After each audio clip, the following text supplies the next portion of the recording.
तो my dear student, welcome my YouTube channel metal 2.0 classes में आपका स्वागत है।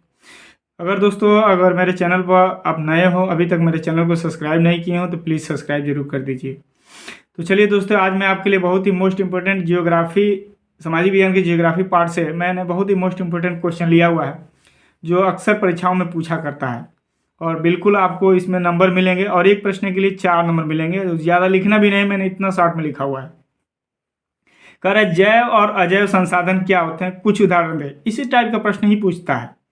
देखिए, एक प्रश्न 2-3 साल लगातार पूछा है और ये बहुत ही मोस्ट इम्पोर्टेंट प्रश्न है। तो मैं बता दूं कि ऐसे संसाधन जिनकी प्राप्ति जैव मंडल से होती है। तो जैव मंडल क्या है? तो जैव मंडल वह जगह है जहाँ हवा, पानी और स्थल तीनों एक साथ मिलते हैं, वहाँ जैव मंडल का विकास होता है। तथा जिनमें जीवन व्याप्त होता है, यानी जिनमें जीव हो और उनमें जैविक जैसे प्रक्रियाएं हो, उन्हें जैव संसाधन भी कहते हैं। जैसे पशुधन, अब जितने भी प्रकार के पशु हैं, मत्स्य जीवन, जल में रहने वाले जितने भी मछली प्रजाति के जीव हैं, प्राणी जगत यानी इस पूरी दुनिया में जो जितने भी जीव जंतु, कीड़े मकोड़े प्रजातियां हैं, वो सब, वनस्पति जगत एवं मनुष्य आदि, ये सब जैव मंडल के अंश है। किसके अंश हैं? जैव मंडल के। तो ऐसे समस्त संसाधन जो निर्जीव वस्तुओं से निर्मित होते हैं, यानी जिनमें जीव नहीं होता, उसे निर्जीव बोलते हैं, अजैव संसाधन कहलाते हैं। जैसे धातुएं, चट्टानें, ये सब क्या है? अजैव संसाधन है। तो उम्मीद करता हूँ कि प्रश्न आपको समझ में आएगा और इतना ही लिखेंगे तो 4 नंबर मिलेगा, आपको बिल्कुल मिलेगा। तो आप मेरे चैनल पर बने रहिए। करें अधात्विक खनिज किसे कहते हैं? ऐसे 2 खनिजों के नाम लिखिए। 2017, 18, 20 और 22 में पूछा और ये भी बहुत मोस्ट इंपोर्टेंट क्वेश्चन है, क्योंकि मोस्ट इंपोर्टेंट क्वेश्चन ही मैं लाता हूँ आपके लिए। तो दोस्तों, बिना देर करते उन प्रश्नों की तरफ बढ़ते हैं। तो अधात्विक और धात्विक खनिजों में नहीं पूछ रहा है, केवल अधात्विक पूछ रहा है कि अधात्विक खनिज किसे कहते हैं। ऐसे 2 खनिजों का नाम लिखिए। कह रहे जिन खनिजों से अधातु प्राप्त होते हैं उन्हें अधात्विक खनिज कहते हैं। अब अधात्विक समझना क्या होते हैं, अधातु क्या होते हैं। जैसे अभ्रक, मतलब ऐसे धातु जिनका एक बार इस्तेमाल करने के बाद दोबारा इस्तेमाल नहीं किया जा सकता है, यानी दोबारा उनको निर्माण नहीं किया जा सकता है, तो वैसे ही धातु को हम अधातु कहते हैं।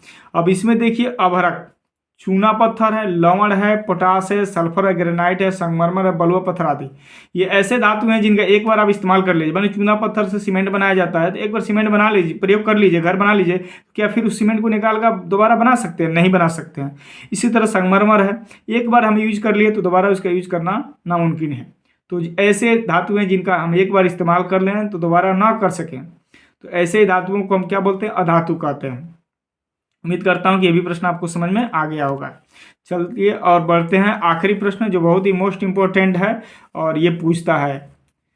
तो ये आपका जो प्रश्न है, ये दोस्तों, ये आपका है चिपको आंदोलन क्या है। और ये बहुत ही मोस्ट इम्पोर्टेंट क्वेश्चन और इस बार परीक्षा में आएगा, क्योंकि 2 साल से लगातार नहीं पूछा, बाकी उधर पूछा था। तो देखिए, प्रख्यात पर्यावरणविद का मतलब जो पर्यावरण से प्रति चिंतन रहते हैं, पर्यावरण के बारे में लोगों को जागरूक करते हैं, पर्यावरण से संबंधित बातें लोगों को बताते हैं, उसे कोई पर्यावरणविद कहा जाता है। तो प्रख्यात मतलब मशहूर होता है। सुंदरलाल बहुगुणा, इनका नाम आपने सुन रखा होगा, ने 1970 में उत्तराखंड में चिपको आंदोलन की शुरुआत की। चिपको आंदोलन पूछ रहा है किसकी शुरुआत की? तो चिपको आंदोलन की। इस आंदोलन ने पर्यावरण संरक्षण करने वालों का ध्यान अपनी ओर आकृष्ट किया। आकृष्ट का मतलब होता है खींचना, अपनी तरफ लोगों को ध्यान खींचा।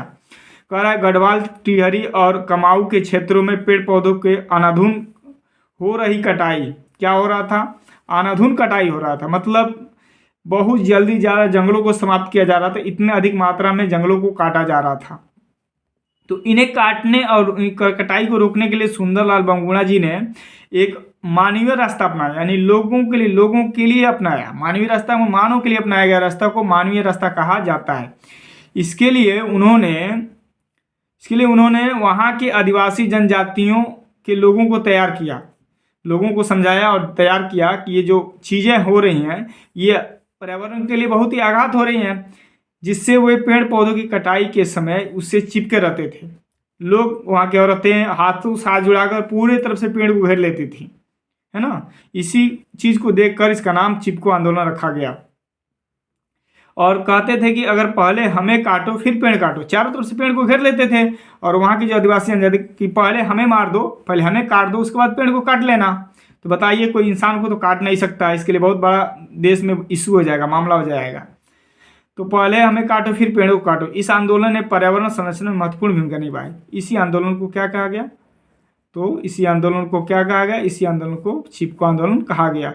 और इसके फलस्वरूप उत्तराखंड के क्षेत्रों में और तमाम पहाड़ी क्षेत्रों में जहाँ पेड़ों को ज़्यादा काटा जा रहा था उसको रोक लिया गया।